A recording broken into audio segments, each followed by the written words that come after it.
Alright, so this is the fourth video, what to look for at a cheap Bluetooth headset. Well, basically, so let's go down the first one. The first one is driver specs.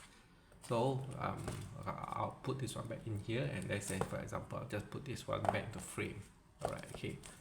So over here, of course, is like I mentioned earlier. This one it mentions more specs in detail. So by default, it's already the documentation wise is really better than this one, which also probably means that the quality that they assured that they dare to commit over here is higher than the general specs that they dare to commit over here. So over here they just dare to commit all those general specs. Here they are commit to the more specific specs that they are willing to give you.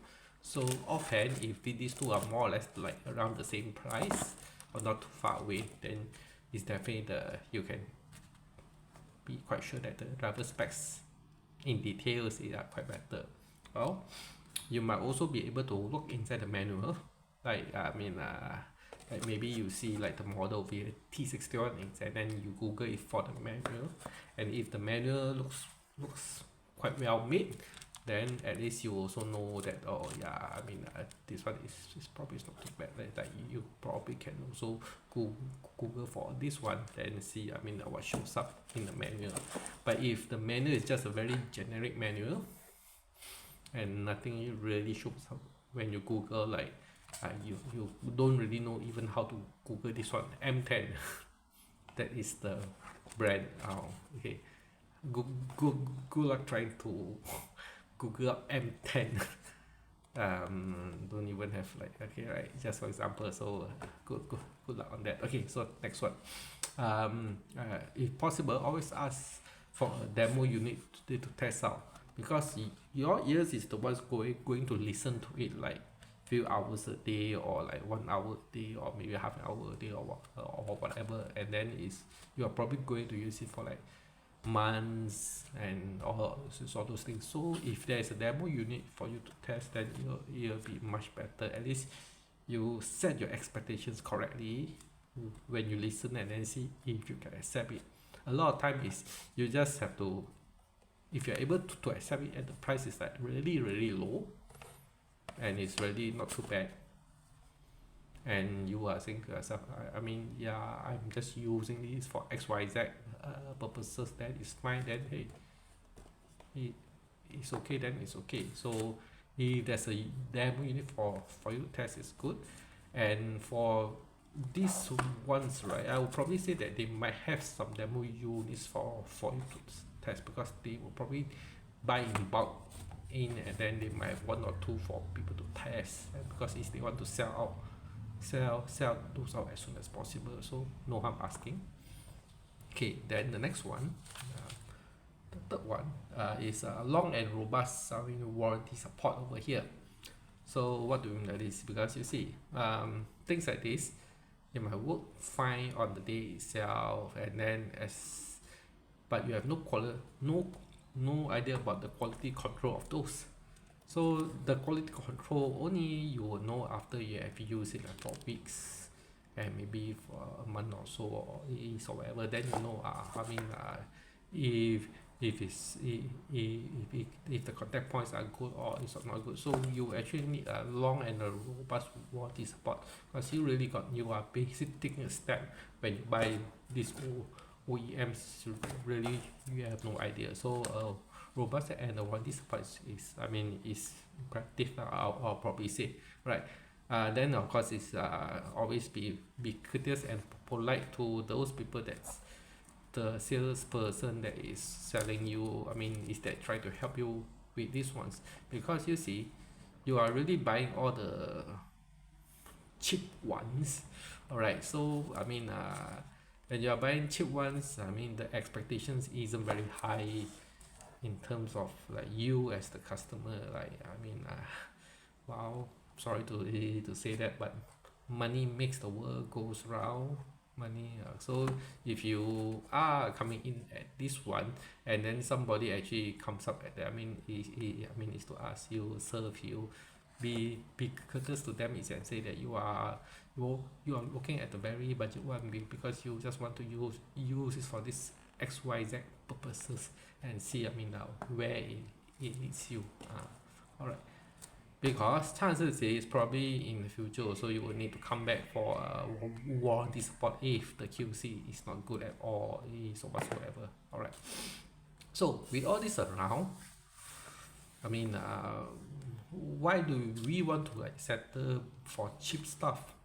I mean, like the cheap Bluetooth headset. Most probably is, you see, you have listened to your workout tracks like 100 or more times, or all your classical music, all your meditation, music, which means that you want to listen for familiarity, that you are already familiar with these tunes. You listen and you feel, okay, I'm passing my time, I feel good, is or what. You are not really listening for the sound quality per se, because you have listened to it 100 times over and so many times over, and probably you have listened it over a real proper headset in your own house or or whatever, in a better environment, and you have listened to the higher quality of those tracks or is or whatsoever. So a lot of times you don't really need to get the exact good, heavy, expensive quality stuff when if it is acceptable, when a cheaper alternative is acceptable to you. I'll put it here, acceptable. Okay, when things are acceptable, then it's okay, as long as this is this and this is this. All right, it's acceptable. Okay, all right. And then the next one is, you see, ground, gravity and ground, the team up is bad for your headset. Okay, it's bad for headset. When this little fellow drops down from your standing height, all right, more often than not, you will over like a few times, but it will probably not work anymore, and then it is your fault because it fell down from your ear. All right, when they sell it to you, it's fine. So you do know that, gravity and ground team up can be bad. All right, so if you go to super expensive ones, it falls down once or twice is fine, then a few more times, then it's bad. Okay, right. And then another one is deep pockets and washing machines is also bad for your phone, for your headset as well, because sometimes, all right, you might not have the casing ready available on you. That is the case ready available on you. So what you do is you just take it down to listen to people talking at you or to you, and then you just put it into the pockets and you say, okay, after that I will put it back on. But maybe you've forgotten to put it back on, and then you continue with the rest of your day and is and whatnot. Then that's why the deep pockets comes in, because at the end of the day you might forget and it might go to a washing machine. And when it goes to the washing machine, you probably say, okay, yeah, it is water resistant, is and whatnot, but it's spinning, it is knocking at the washing machine tube. So at the end of it, if it no longer works, it's your fault as well. All right, so always try to go for cheap. It's cheap, but it's acceptable to you because of this one. And then of course, it's the last drawback. This, you really can't replace the battery of this one. All right, and it's not even worth you trying to replace the battery of it. So like any good handphones, all right, okay, after the 2 years, 3 years, is or whatnot, the battery does get weaker and it's actually time to go. So if you buy one that is too and that's very, very expensive, or you can afford it, yeah, but after 2-3 years you will be you'll be sad. I mean, you need to say goodbye to it, because it is not really serviceable in that sense that you can change the battery. At least you still have a chance to change the handphone. It's the battery inside the handphone, but it's not probably, the headsets over here. All right, so this is probably what I will justify for like trying to look out for a cheap Bluetooth headset. Some part of this.